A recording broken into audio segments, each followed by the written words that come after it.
मेरा दिल चाहता है कि पूरे देश में इस आंदोलन की आवाज लेकर एक एक गांव में मैं खुद जाऊं, हर दरवाजे पर फकीरों की तरह दस्तक दूं कि अब घर से निकलो, अब घर में बैठने का वक्त नहीं है, अब भारत की तकदीर के बदलने का वक्त है।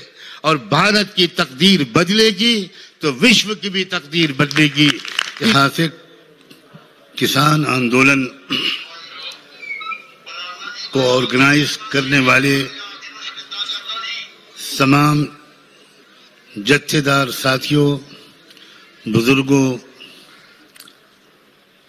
भाइयों, बहनों, नौजवानों,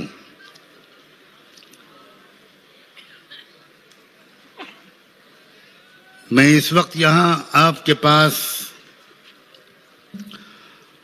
भारत के तमाम गरीबों, मजदूरों, किसानों और मुसलमानों का मोहब्बत भरा सलाम पेश करने के लिए आया हूँ।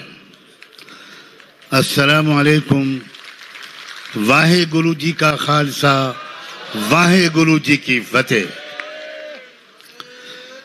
मैं आपसे सच कहता हूँ, जब से 2 साल पहले मुझे दरबार साहब जाने का अवसर प्राप्त हुआ था और मैंने वहाँ कुछ क्षण बिताए थे, उस वक्त मुझे, मेरी आत्मा को ये महसूस हुआ था कि इस भारत के मजलूमों को जो नई आज़ादी मिलेगी उसकी शुरुआत दरबार साहब से होगी। बाबा गुरु नानक जी की शिक्षाओं से होगी, गुरुवाणी से होगी। और जब ये गुरुवाणी और कुरान एक साथ मिलेंगे तो उस वक्त भारत को एक नई आज़ादी मिलेगी। मेरे बुजुर्गों, मेरे भाइयों, मेरी बहनों, मेरी माँ, नौजवानों, मैं आपको बधाई देता हूँ और ये बात साफ शब्दों में कहना चाहता हूँ कि ये 3 काले कानूनों के खिलाफ सिर्फ लड़ाई नहीं है, ये आज़ादी की लड़ाई है। आप आज़ादी की लड़ाई के सूरमा हैं।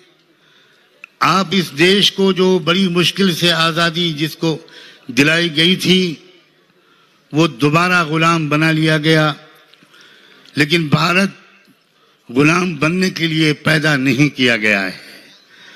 भारत के अंदर जो क्षमता है, भारत में जो रूहानियत है, भारत में जो आध्यात्मिकता है, भारत के अंदर जो सलाहियत और पोटेंशियल है, वो इसको दुनिया का लीडर बनाकर रहेगा। और भारत को दुनिया का नेतृत्व के पोजीशन तक पहुंचाने के लिए मुझे ऐसा लगता है खुदा ने आपको चुना है। ये तीनों कानून, कहा जा रहा है कि आज तक किसी ने कोई बताया नहीं कि इस कानून में काला क्या है।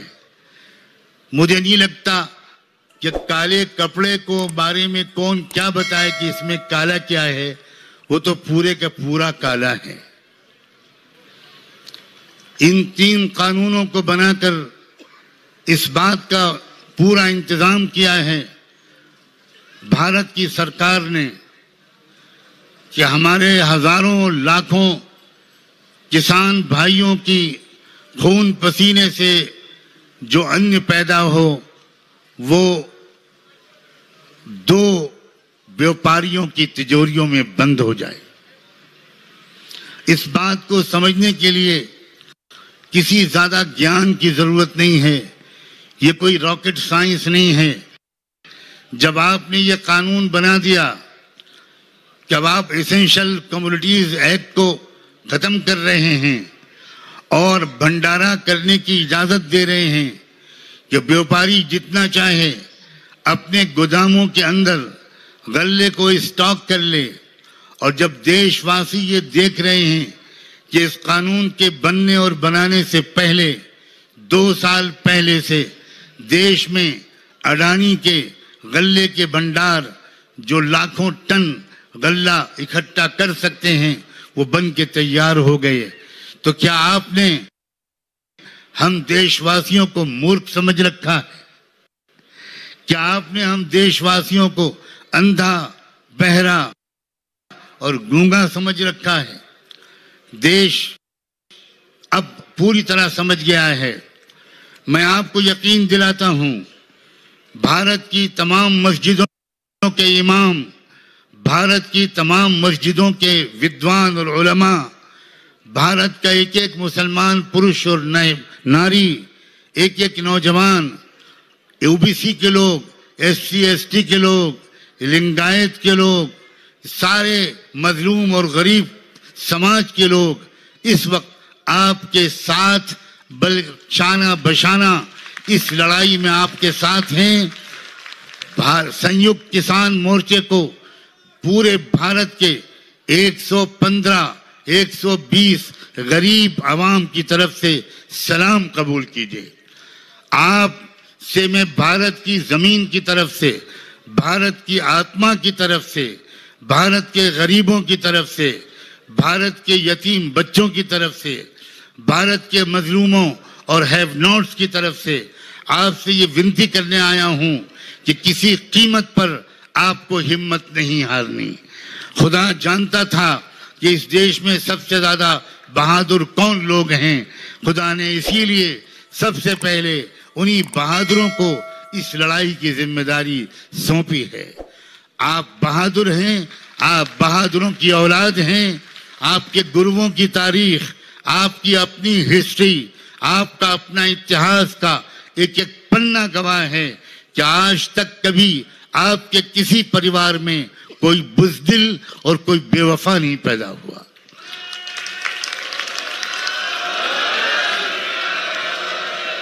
आप मन के सच्चे लोग हैं और आप अपनी बात के पक्के लोग हैं। या तो आप कोई वचन नहीं देते, या तो आप कोई वादा नहीं करते। जो कुछ कहना हो वो साफ साफ कहते हैं।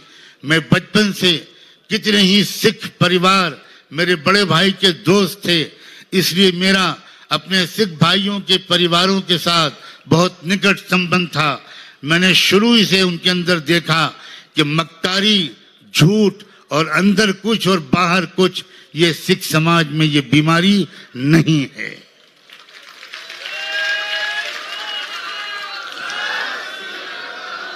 मैं खुदा से प्रार्थना करता हूं कि मेरी तरफ से और आप सब की तरफ से वो 200 से ज्यादा जो बुजुर्ग और भाई यहाँ शहीद हुए, जिन्होंने अपनी शहादत पेश की, जिन्होंने अपने प्राण निछावर किए, जिन्होंने अपनी जान दे दी सच्चाई की लड़ाई में, गरीबों की तर्जुमानी में, उन सबको हम सब की तरफ से सलाम पहुंचे।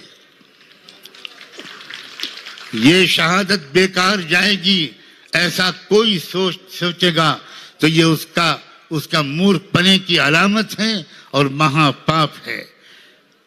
हजारों साल नरगिस अपनी बेनूरी पे रोती है, हजारों साल नरगिस अपनी बेनूरी पे रोती है। बड़ी मुश्किल से होता है चमन में दीद अवर पैदा। खुदा के यहाँ देर हो सकती है, अंधेर नहीं है। इस देश को न्याय मिलेगा, देश के गरीबों और मजलूमों को न्याय मिलेगा। शाबाश है उन लोगों को जिनकी कोशिशों के नतीजे में ये न्याय मिलेगा।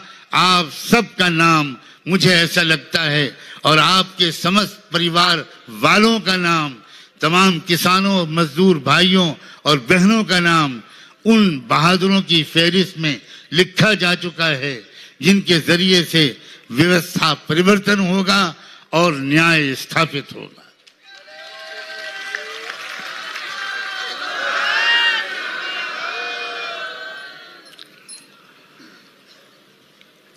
आप अच्छी तरह जानते हैं मैं YouTube के माध्यम से रोजाना आपके साथ शरीक होता था। अपने बहुत बिजी शेड्यूल के बावजूद और अपने स्वास्थ्य की खराबी के बावजूद मैं शायद ही पिछले 2.5-3 महीने में कोई एक दिन ऐसा गया हो जिसमें मैंने सोशल मीडिया के माध्यम से सिंगापुर हाजिरी नदी हो, गाजीपुर हाजिरी नदी हो, मैं इस बात को भी बहुत गंभीरता के से वॉच करता रहा हूं कि आपके दरमियान आपस में फूट डालने की भी कोशिश की जा रही है। ये फूट डालने का जो षड्यंत्र है, ये आजादी के पहले से चल रहा था, आजादी के बाद खत्म होने के बजाय और ताकतवर हो गया, और उसकी वजह से वो समस्याएं देश में उभर कर आ गईं जो असली देश की मूल समस्याएं नहीं थी। यहाँ के रियल इश्यूज नहीं थे। कहीं मंदिर मस्जिद की लड़ाई, कहीं इस बात की लड़ाई कि अलीगढ़ मुस्लिम विश्वविद्यालय के नाम से मुस्लिम शब्द निकाल दिया जाए, कहीं इस बात की लड़ाई कि बनारस हिंदू यूनिवर्सिटी के नाम से हिंदू के शब्द निकाल दिया जाए। देश की असली समस्याएं गरीबी है, महंगाई है, किसानों को फसलों की सही कीमत का न मिलना है। अगर आप ये कहते हैं कि एमएसपी था, एमएसपी है और एमएसपी रहेगा, तो एमएसपी के बारे में कानून के बनाने में आपको क्या रुकावट? इसका साफ मतलब यह है कि आपके इरादे अच्छे नहीं हैं। जब थोड़े दिनों के बाद आपको ये बात याद दिलाई जाएगी कि आपने सदन में खड़े होकर कहा था, फ्लोर ऑफ द हाउस में कहा था कि एमएसपी था, एमएसपी है और रहेगा, तो आप दो में से कोई एक कह देगा कि वो तो जुमला था। मेहरबानी करके अब इन जुमलों को दफन कर दीजिए गंगा में, जमुना में। इन जुमलों से देश अब बेवकूफ नहीं बनेगा। हम इस बात का इतराफ करते हैं कि हमारे बहुत से लोग गलती कर गए थे और उन्होंने आपको वोट देकर भारत की सत्ता पे बिठाया था। ये तो तब हम मानेंगे जब ये साबित हो जाएगा, जब वाकई भारत के इतने लोगों ने आपको वोट दिया था। लेकिन आप ये बात नहीं मान रहे। पूरे विश्व में ये बात फैल चुकी है कि आप जेन्युइन वोटों से नहीं जीते थे, आप ईवीएम के जरिए जीते थे। अब देश में जागरूकता फैल रही है और ये किसान आंदोलन, मेरा दिल ये गवाही देता है। और आपके रोशन चेहरे, आपकी बहनों की आंखों के आंसू, आपके जज्बात, आपकी पेशानी पर चमकती हुई लकीरें इस बात की गवाह हैं कि अब आप इस देश की व्यवस्था बदलने से पहले चैन से नहीं बैठेंगे। मैं आपको इस बारे में बधाई देता हूं कि आपके ने अपने कंधों पर बहुत बड़ी जिम्मेदारी ली है। आपके कंधे मजबूत हैं, तभी खुदा ने आपके कंधों पर यह जिम्मेदारी डाली है। अब आपको समस्त देशवासियों को, समस्त गरीबों को, समस्त मजलूमों को, तमाम अल्पसंख्यक समाज के तमाम लोगों को अपने साथ लेकर चलने के लिए अपने दिल को उतना ही बड़ा करना होगा जहां जितना बड़ा परम पूज्य बाबा गुरु नानक का दिल था। अगर परम पूज्य बाबा गुरु नानक के दिल बड़ा ना होता तो वो मक्के भी ना जाते, वो बगदाद शरीफ भी ना जाते, वो अरबी जबान के बहुत बड़े विद्वान और कवि ना बनते, वो कुरान शरीफ को ना पढ़ते, वो करतारपुर में मस्जिद न बनाते। ये उनके बहुत विशाल हृदय का एक जीता जागता सबूत है। और वो वक्त आ गया है कि अगर हम पिछड़ गए थे या हमें किसी ने पिछाड़ दिया था, तो अब हम फिर एक दूसरे से गले मिलें। और सिर्फ गले नहीं, हमारा शरीर नहीं मिले, हमारे दिल मिले, हमारी आत्माएं मिले, हमारे जज्बात मिले, हमारी जिंदगी का उद्देश्य मिले। ये भारत वो देश है जिस देश में उस पहले इंसान आदि मानव हजरत आदम को जब स्वर्ग में पैदा करके उस मालिक ने इस देश, इस जमीन पर उतारने का फैसला किया था, तो इसी भारत देश को चुना था उस पहले इंसान को उतारने के लिए। हमें गौरव है कि हम उस देश के वासी हैं।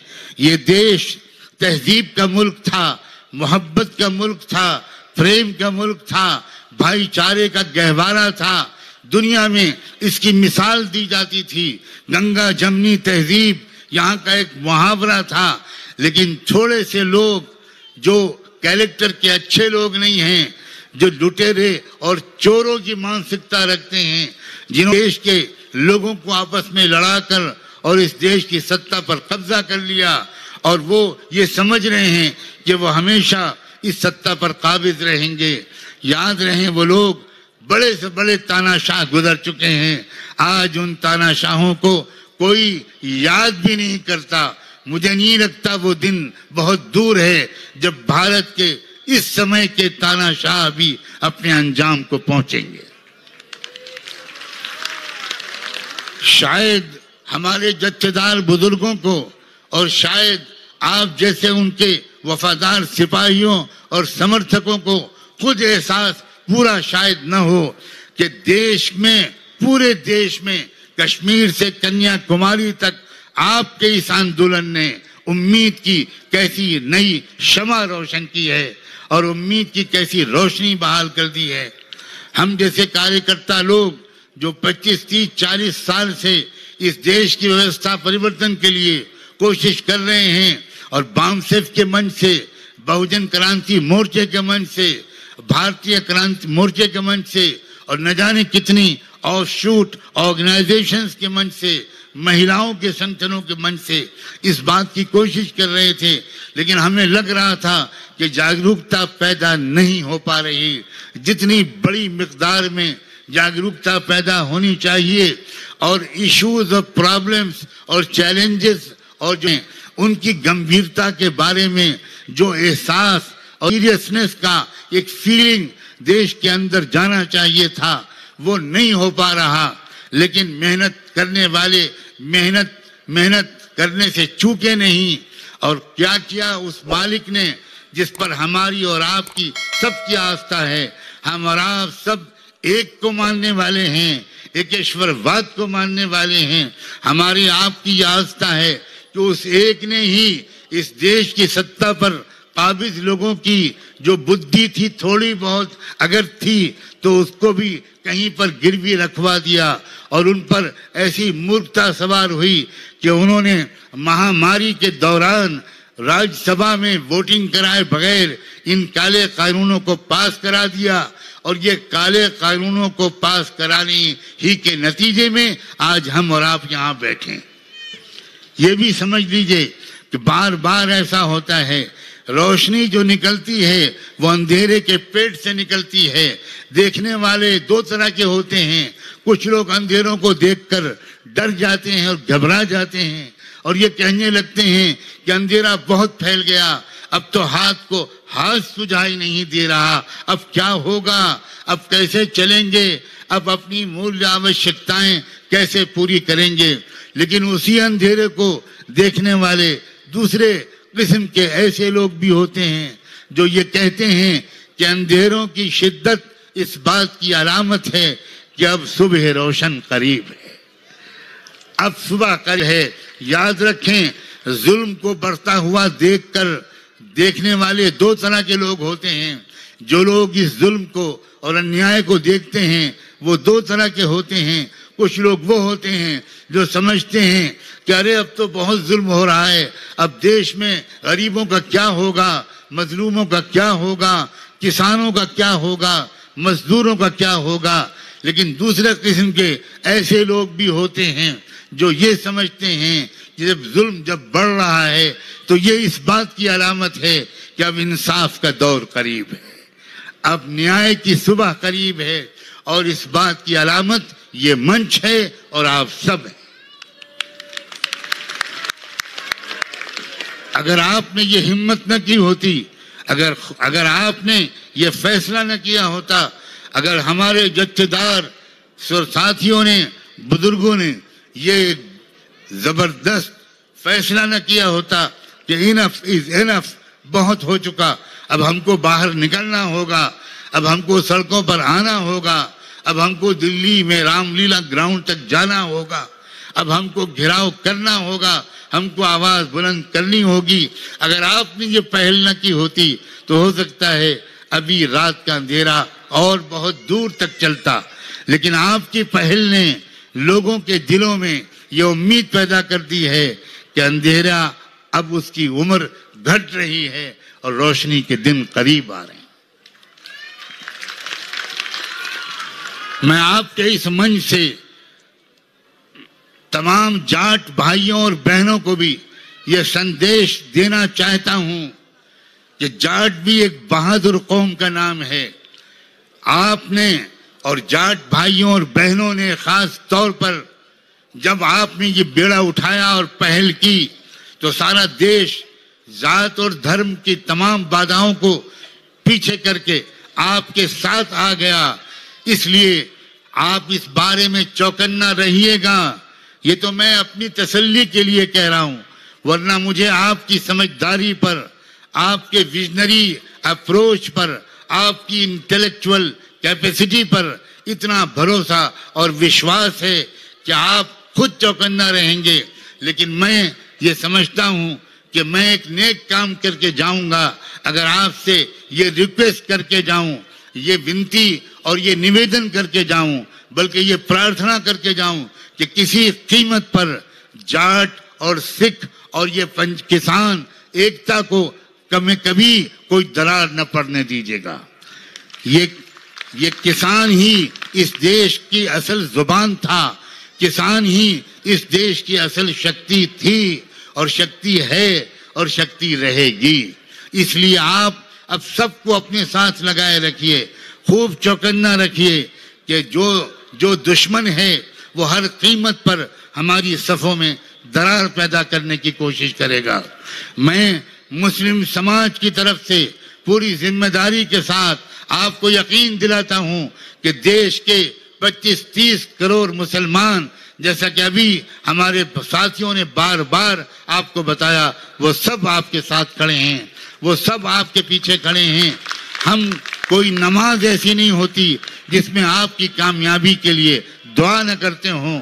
जगह जगह दुआएं हो रही हैं, जगह जगह मस्जिदों में, दरगाहों में उस मालिक के गिड़गिड़ा कर लोग दुआ भी कर रहे हैं। नौजवान आपके साथ हैं, यूनिवर्सिटी के स्टूडेंट्स, लड़के और लड़कियां आपके साथ हैं। और क्या अच्छा हो कि पूरे देश में भी आपके कुछ प्रतिनिधि पूरे देश का दौरा करें। मैं जहां जहां आपका इस्तकबाल कर सकूंगा खुद करूंगा, वरना हजारों लोग आपको अपने इस्तकबाल के लिए तैयार मिलेंगे। मैं ज्यादा समय आपका नहीं लेना चाहता। मैं आप सबकी हिम्मतों को सलाम करते हुए आपसे इजाजत चाहता हूं और अपने थोड़े से कमजोर और बीमार जो मेरी सेहत का हाल है उसके लिए दुआ की भी प्रार्थना करता हूं। मेरा दिल चाहता है कि पूरे देश में इस आंदोलन की आवाज लेकर एक एक गांव में मैं खुद जाऊं, हर दरवाजे पर फकीरों की तरह दस्तक दूं कि अब घर से निकलो, अब घर में बैठने का वक्त नहीं है, अब भारत की तकदीर के बदलने का वक्त है। और भारत की तकदीर बदलेगी तो विश्व की भी तकदीर बदलेगी। इन उम्मीदों के साथ मैं आप सबकी मोहब्बतों का बहुत शुक्रिया अदा करके आपसे इजाजत चाहता हूं, आपसे रुखसत होता हूं। अभी हमको फौरन नमाज भी पढ़नी है। एक बार फिर मैं आपको सलाम करता हूं। वाहे गुरु जी का खालसा, वाहे गुरु जी के फतेह। बहुत बहुत शुक्रिया, बहुत बहुत शुक्रिया।